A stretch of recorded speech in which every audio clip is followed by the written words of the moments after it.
บายดีในวิดีโอนี้อาจารย์จะมาพาแก้ระบบสมผลเนาะซึ่งว่าระบบคำว่าระบบนี้ต้องมีหลายกว่า1สมผลบ่แสดงว่ามี2สมผลขึ้นไปสังเกตเบิ่งเนาะเขาจะมีอยู่2สมผลคือสมผลที่1ตัวนี้เวลาเพิ่นให้คำถามแบบนี้มาเนาะเขาก็หมายตัวนี้เป็นสมผลที่1เขาหมายเป็นสมผลที่1อาจจะหมายตัวนี้เป็นสมผลที่1เนาะหมายตัวนี้เป็นสมผลที่2นี่สังเกตเบิ่งจะมีตัวหลักอยู่2ตัวบ่คือมี x กับมี y เนาะเฮาแก้ระบบสมผลนี่จะมีหลายวิธีแก้เนาะมีหลายวิธีแก้แต่ว่าวิธีที่ว่านิยมใช้เนาะวิธีที่ว่าเพิ่นมักใช้แล้วก็วิธีที่ว่าเฮาใช้แล้วสบายเนาะแล้วก็แก้ได้ง่ายเข้าใจง่ายอาจารย์จะวิธีหลายๆวิธีก็เข้าใจง่ายคือกันแต่อาจารย์จะมาแก้วิธีโดยที่ว่ากันบวกหรือกันลบใช้เนาะเขาเอิ้นว่าวิธีกันบวกพฤกษคณิตก็คือเอาสมผลมาบวกหรือว่ามันลบให้ตัวหลักตัวหนึ่งมัดไปแล้วถอนเอาอีตัวหนึ่งเนาะถอนเอาตัวหลักตัวใดตัวหนึ่งให้เขาได้คำตอบแล้วจึงเอามาแทนใส่วิธีนี้จะเป็นวิธีที่ว่าเพิ่นมักใช้เนาะและก็เป็นอย่างเขาจึงควรต้องเรียนตัวนี้เพราะว่าในวิชาเคมีก็ต้องได้ใช้เนาะวิชาเคมีก็ต้องได้นำใช้วิชาฟิสิกส์ก็ได้นำใช้ตัวนี้เข้าไปช่วยวิชาคณิตศาสตร์ก็มีอยู่ในม3 ม 4 บ่ม 3 ม 4 ม 2 ม 3 ม 4เนาะโอเคอยู่ในนี้อาจารย์จะมาพาเบิ่งตัวนี้เฮาสังเกตเบิ่งปกติเฮาต้องเฮ็ดให้ตัวหลักบอกว่าจะ x หรือ y ให้ตัวใดตัวหนึ่งให้คือกันบ่แต่ว่าเวลานี้ x กับ x นี่คือกันแล้วเมื่อคือกันแล้วเฮาก็เอามาลบกันธรรมดาบ่เพื่อให้ x นี่หมดไปนี่เอา x เอาสมผลที่เฮาเอาเขียนจะใส่ก็ได้เนาะเอาสมผลที่เอาตัวใดเป็นตัวตั้งก็ได้เอาสมผลที่2นี่เป็นตัวตั้งหรือเอาตัว1นี่เป็นตัวตั้งก็ได้อาจารย์เอา2แล้วกันเอา2อัน2นี่มาลบให้กับสมผลที่1เวลาเราลบกันเอา x มาลบให้ x บ่ x ลบ x จะหมดไปบ่ต้องเขียนออกมาเนาะนี่เวลานี้เอาสมผล2เป็นตัวนี้บ่ x ลบ x นี่เอา3y มันลบให้กับ2y คือ3y ลบให้กับลบ 3y บอกตัวนี้เป็นลบ 3y ระวังเครื่องหมายเนาะเวลาเขาแก้เลขส่วนหลายจะผิดพลาดมันผิดพลาดบนเครื่องหมายนี่ลบ 3y มันตัวนี้ลบให้กับ 2y เท่านี่เท่าสมผล2บอกตัวนี้15ลบ15มันลบให้กับ5เขาจะได้เวลานี้เขาจะได้ว่าอย่างลบ2x อันนี้จะเป็นลบ2กับลบ3จะเป็นลบ5บ่ลบ5ไว้เท่ากับบอลนี้จะเป็นลบ5ลบ15จะเป็นลบให้กันอย่างพอดีเป็นลบ5กับ15ก็เป็น20บ่ลบ20นี่เขาถอนเอา x เวลานี้เขาถอน x ถอน y เนาะถอนเอา y ถอน y จะเท่าตัวที่อยู่เบื้องนี้มาส่วนให้กับตัวที่อยู่ต่อหน้า y นี่จะเท่าว่า20ส่วนอย่าง20ส่วนให้5ที่จริงมันจะเป็นลบ20ส่วนให้ลบ5บ่แต่ว่าลบกับลบมันจะกลายเป็นบวกคือเก่าเนาะฉะนั้นเฮาเขียนค่าบวกเลยก็ได้คือลบ20ส่วนให้ลบ20ลบหันลบจะออกเป็นค่าบวกคือเก่าเนาะฉะนั้นเวลานี้เท่า4เฮาได้ y เท่า4ได้ y เท่า4ได้ y เท่า4มานี้เราเอาค่าของ y นี่ไปแทนใส่สมผลที่1หรือที่2ก็ได้เพื่อซ่อหาค่าของ x เนาะแล้วแต่เราจะมักอาจารย์เอาแล้วแต่ตัวใดจะง่ายเราแทนให้ตัวนั้นเลยเนาะเอาค่าไว้ไปแทนอาจารย์แทนใส่สมผลที่1ซะเนาะแทนใส่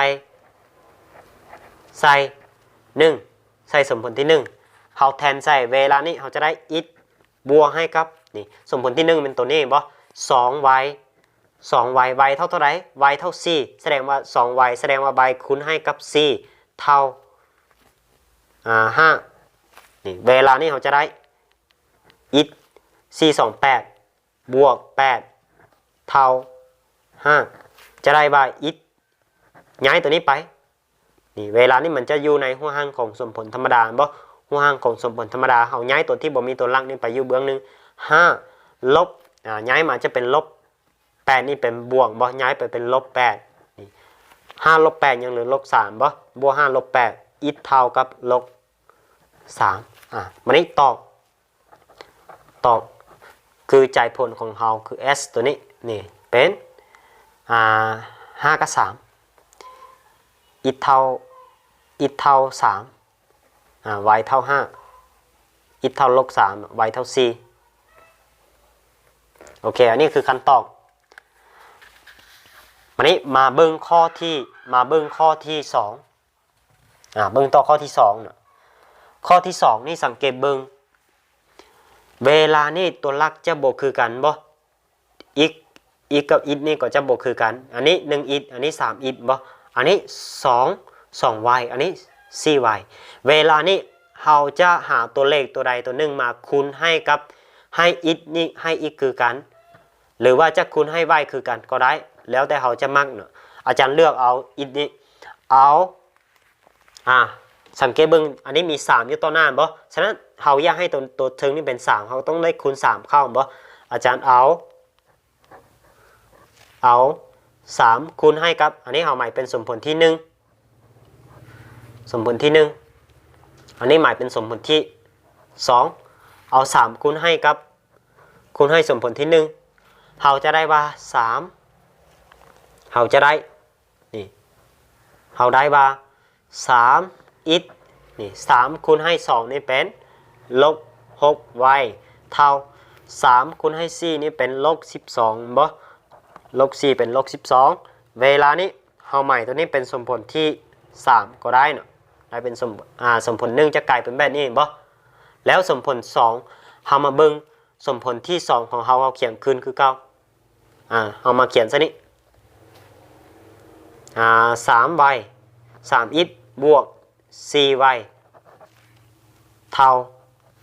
18อันนี้เป็นสมผลที่2ของเราเอา2สมผลนี้มาไล่ต่อเนาะ2สมผลนี้มาไล่ต่อมาเบิ่งเวลานี่ตัวนี้จะคือกันนะบ่3อิทกับ3อิทคือกันเวลานี้เราอยากให้ตัวใดตัวหนึ่งเมื่อไปจะได้บ่อยากให้อิทเมื่อไปก็ลบกันเอาสมผลที่เอาเขียนว่าเอาอย่างเอาตัวใดเป็นตัวตั้งก็ได้อาจารย์เอาสมผลที่2หรือเอาสมผลที่3เป็นตัวตั้งก็ได้เอา2นี่เป็นตัวตั้งซะลบให้กับ3นี่เวลานี้3อิทลบ3อิทจะหมดไปบ่4ลบให้กับ 4y มันนี่ 4y ลบให้กับลบ 6y นี่ลบ 6y โอเคบ่ต่อไปจะเท่าบ่นี้จะเท่าว่านี่18มันลบให้กับลบ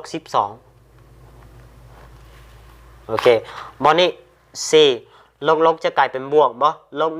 นี่จะกลายเป็นบวกฉะนั้น 4y บวก 6y จะเท่า 10y บ่นี้18ลบนี่ลบก็จะกลายเป็นบวกคือกันพอดีออกเท่าไหร่18บวก12เป็น30พอดีบ่30เวลานี้ถอน y จะเท่า30ส่วน30มาส่วนให้10พอดีออก3นี่เราจะได้ค่าของ y ออกมาเวลานี้เอาเขียนว่าเอาค่าy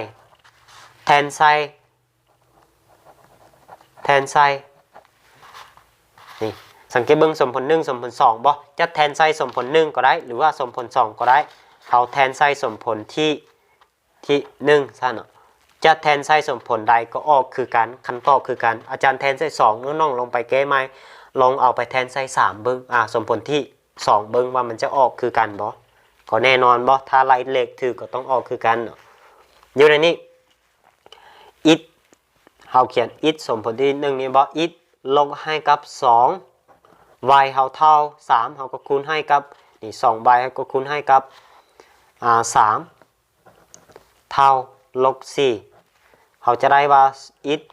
236ลบ6เท่ากับลบ4เวลานี้อิทเท่า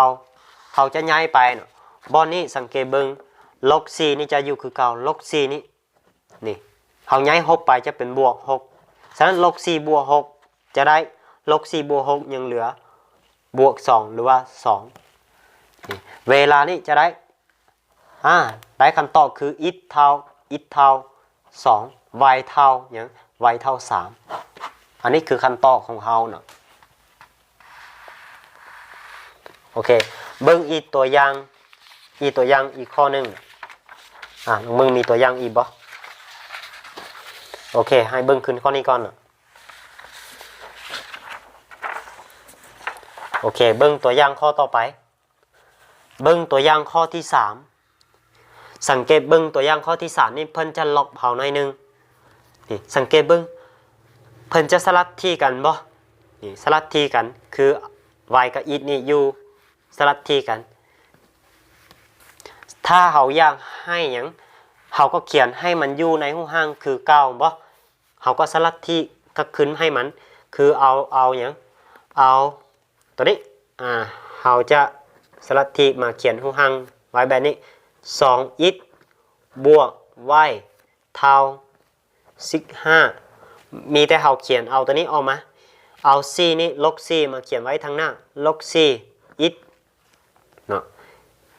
มาบวกให้กับ 3y คือ9บ่ y นี่บ่ 3y นี่บ่มีหยังแสดงว่ามีค่าบวกอยู่ต่อหน้าบ่ฉะนั้นเท่ากับ5คือ9เนาะนี่อันนี้กับอันนี้คือ9แต่มีแต่เขาเปลี่ยนเขียนหูห้างมันเปลี่ยนหูห้างมันนี่เวลานี้เขาก็ใหม่อันนี้เป็นสมผลที่1ตัวนี้เป็นสมผลที่2โอเคเวลานี้เขาจะได้สังเกตเบิ่งอยู่ในนี้สังเกตเบิ่งอยู่ในนี้เขาอยากให้ตัวใดตัวหนึ่งไปบัดนี้เมื่อกี้เขาแก้หลายข้อเอาคุณให้ x คือกันบ่เขาก็ลองแก้ข้อนี้เอาให้ y คือกันเบิ่งถ้าเขาอยากให้ x เท่ากันเขาก็เอาอย่างเอา2มาคูณนี่บ่แต่ว่าอยู่ในนี้อาจารย์จะเอา3เนาะ3นี่คูณให้กับสมผลที่1เพื่อให้ y นี่หมดไปเพราะอันนี้มี 3y เด้3คูณ1จะได้ว่า3คูณ13คูณ1เขาจะได้ว่า3คูณ1จะกลายเป็นสมผลที่1มันจะกลายมาเป็นแบบนี้3คูณให้2x นี่จะเป็น3 2 6 6x บ่บวกให้กับ 3y เท่ากับ3คูณให้กับ15ออก30นี่อันนี้เขาจะหมายเป็นสมผลได้สมผลใหม่มาเป็นสมผลที่หมายเป็นสมผลที่3ก็ได้เนาะสมผลที่3โอเคหมายเป็นสมผลที่3เวลานี้เขาจะได้ว่าสมผลที่2ของเขาเขียนขึ้นมาคือ9ลบ 4x บวก 3y เท่า5อันนี้จันเป็นสมผลที่2ของเขานะ